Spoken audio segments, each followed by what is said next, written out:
तिलक जंजू राखा प्रभताका, कीनो बड़ो कलु में साका।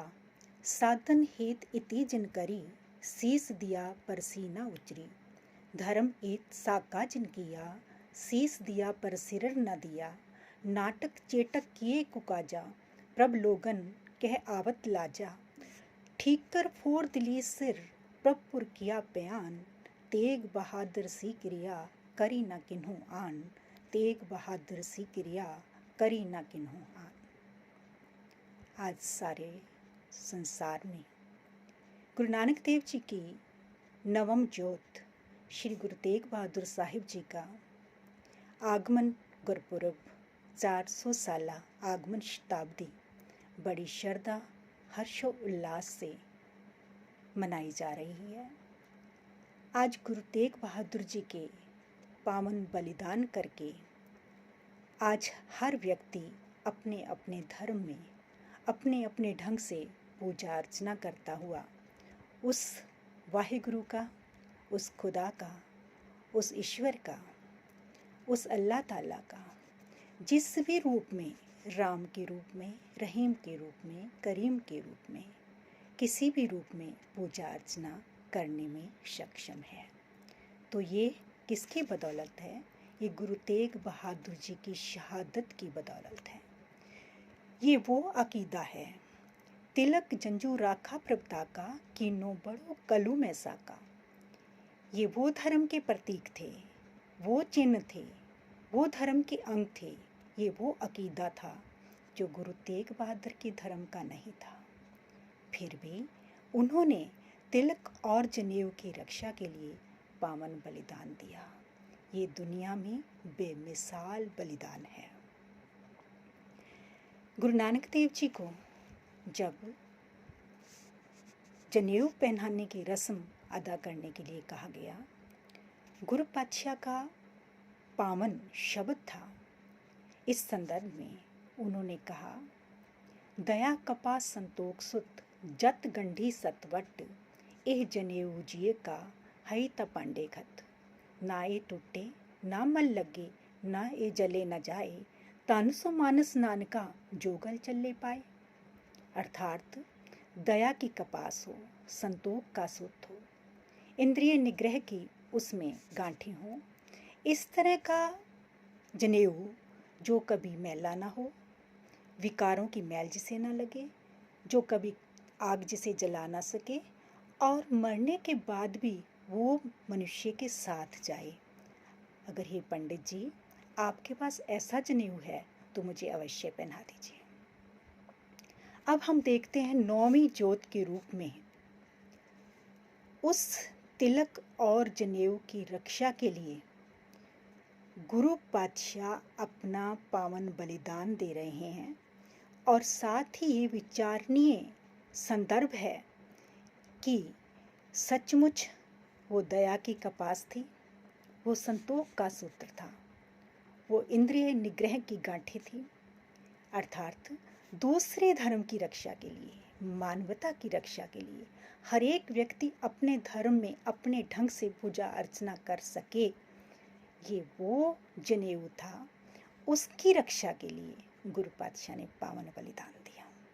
अगर सचमुच एक कृपा निधान ने ये त्याग ना किया होता तो आज हम अपने अपने ढंग से अपने अपने ईश्वर को, इष्ट को मानने वाले अपने अपने ढंग से पूजा अर्चना ही ना कर सकते। इस संदर्भ में भाई संतोख सिंह जी ने बड़ा सुंदर लिखा है, छाए जाती एकता अनेकता बिलाए जाती, होती कुचिलता कतेबन कुरान की।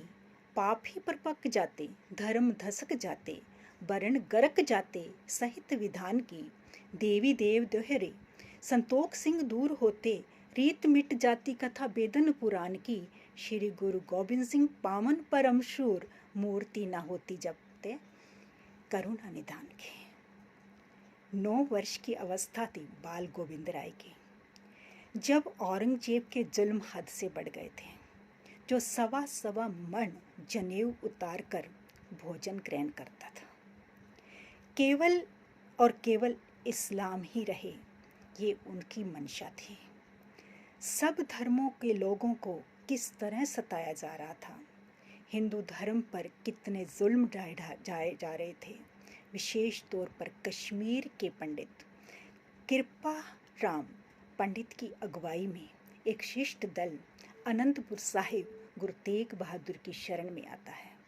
गुरु तेग बहादुर की शरण में आकर उन्होंने अपनी करुण कथा बयान की, अपनी व्यथा का जो हृदय उनका इतना विह्वल था, उस दर्दनाक कथा को सुनकर, उनकी अंदर की भावना को देखकर गुरु पातशाह ने कहा तो फिर क्या करना होगा, कि किस तरह औरंगजेब उन पर जुल्म ढा रहा है, ज़बरदस्ती उनको इस्लाम कबूल कराया जा रहा है। जो नहीं करता उनको खौफनाक मौत के घाट उतार दिया जाता है।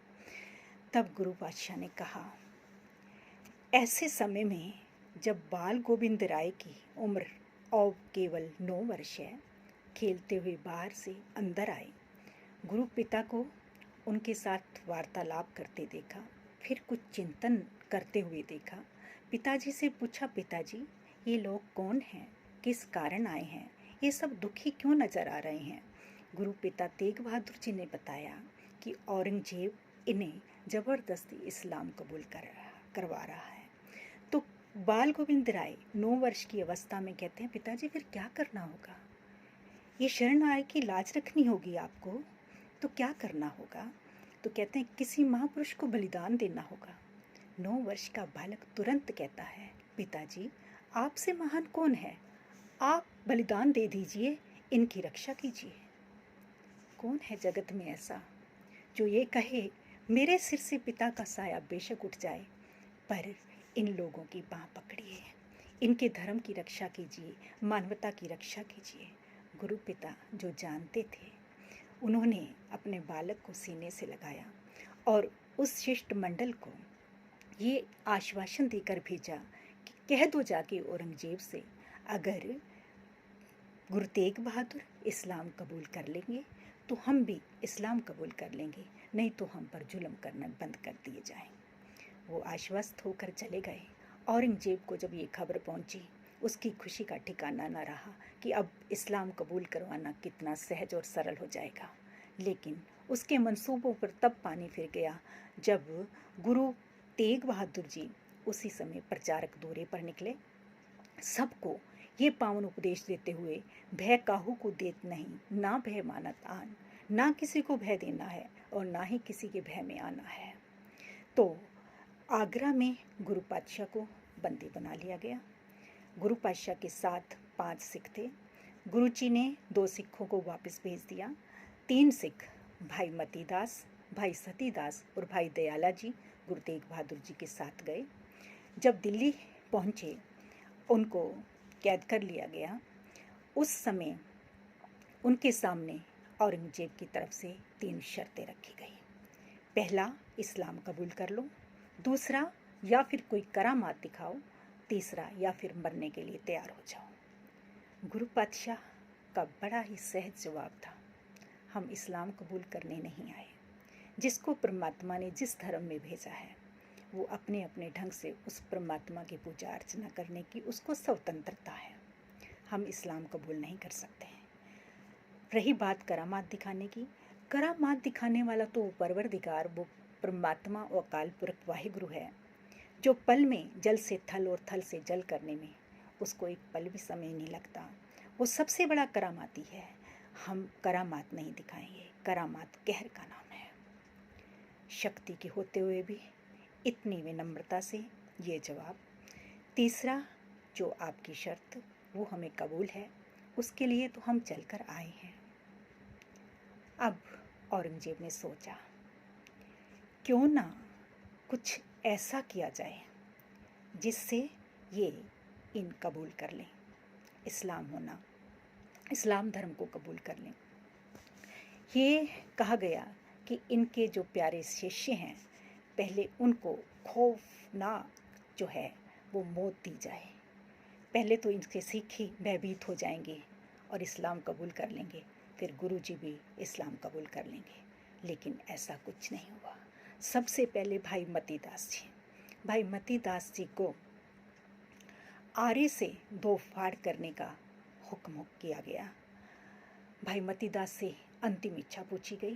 भाई मतीदास ने कहा, मेरा मुख मेरे गुरु की तरफ कर दो।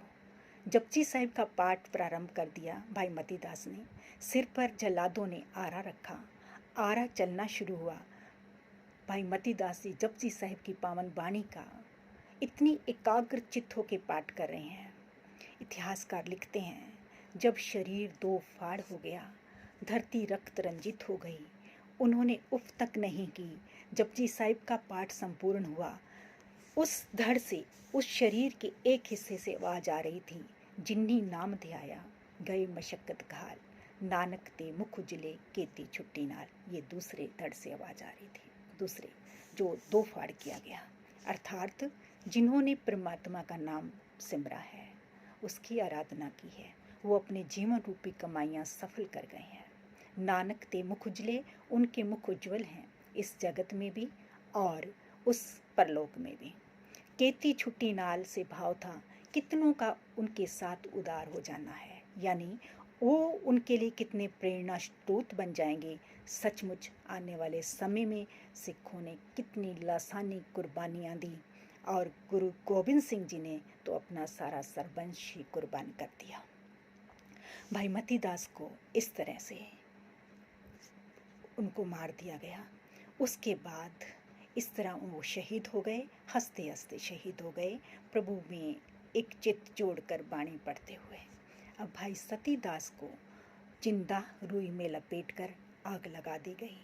धधकती हुई लपटें, पर उफ तक नहीं।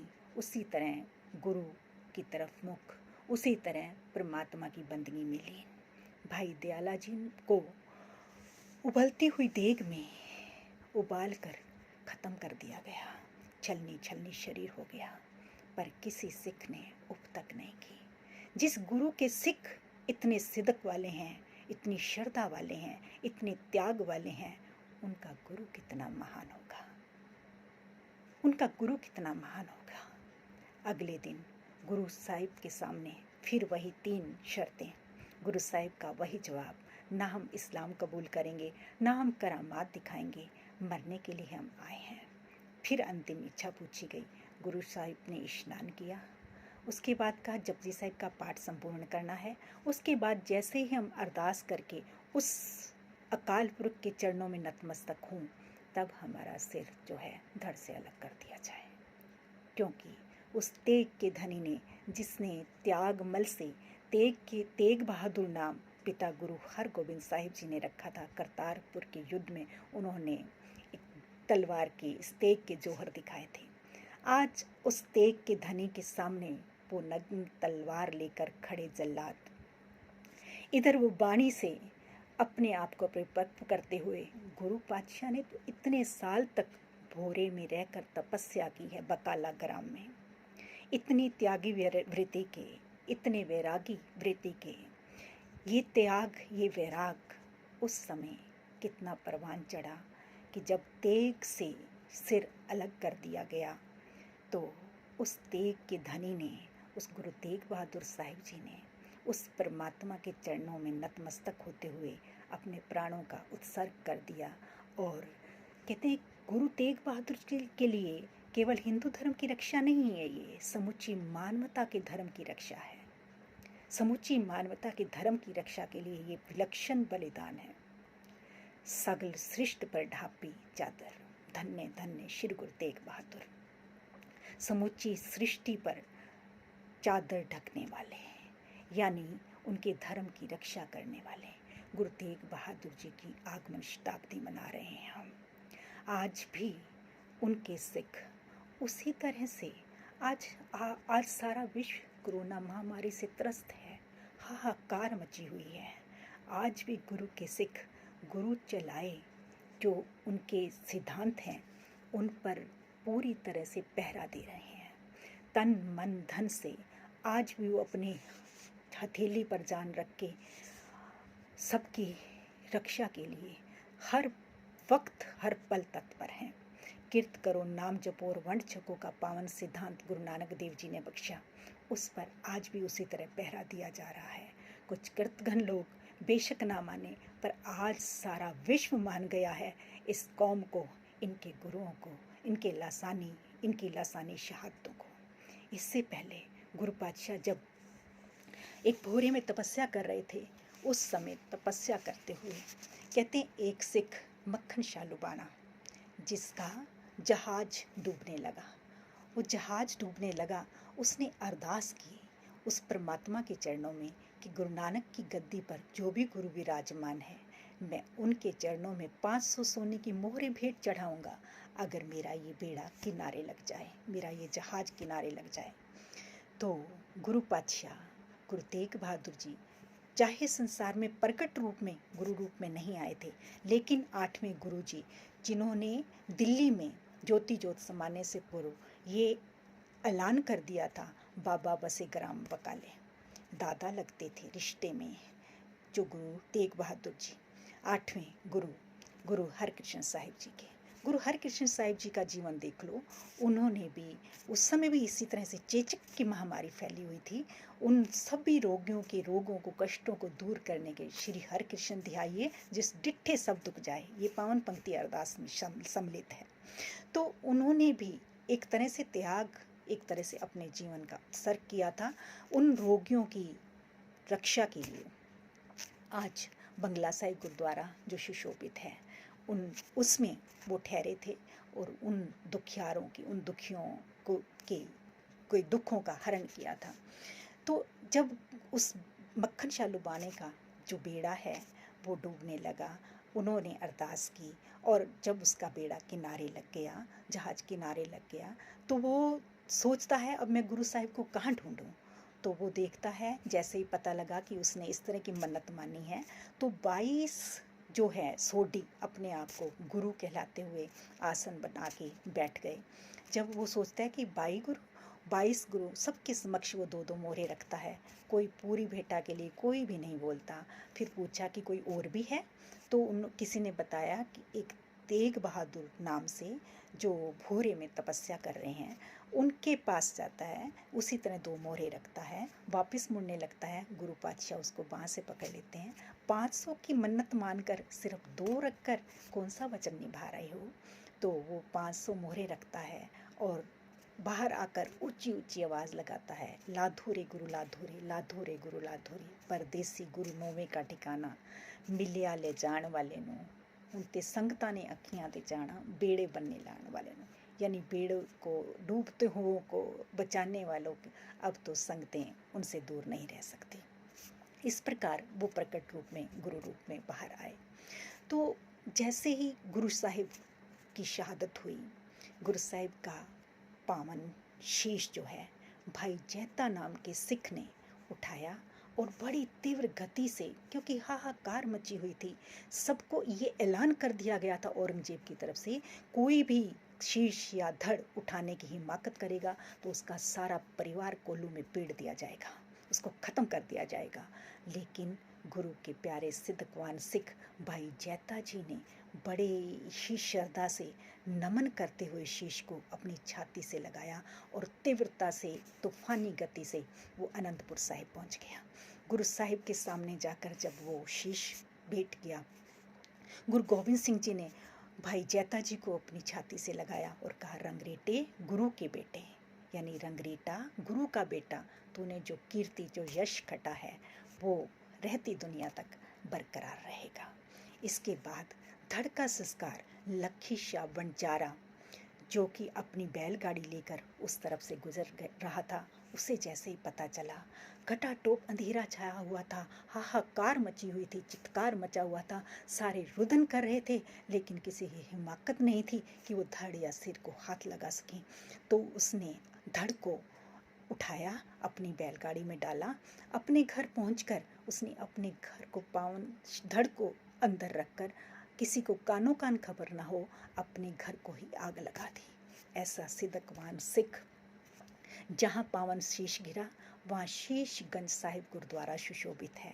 आज भी वहाँ दिन रात बाणी के प्रवाह चलते हैं। जो इस सब धर्मों को ख़त्म करने वाले थे, आज उनकी मजार पर कोई दिया जलाने वाला नहीं।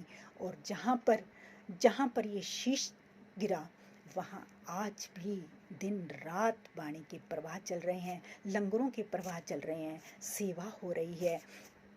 इस तरह से सिद्धकवान श्रद्धावान आकर नतमस्तक हो रहे हैं, मन मांगी मुरादें पा रहे हैं।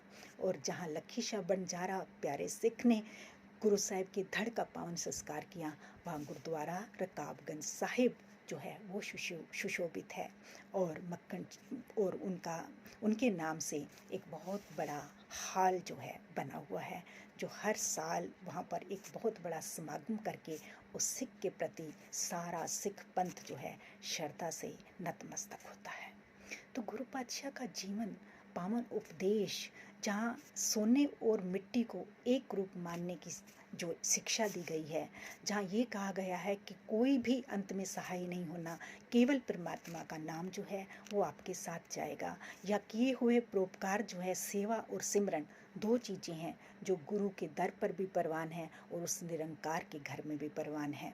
तो हमें आज गुरु पातशाह की ये पावन शताब्दी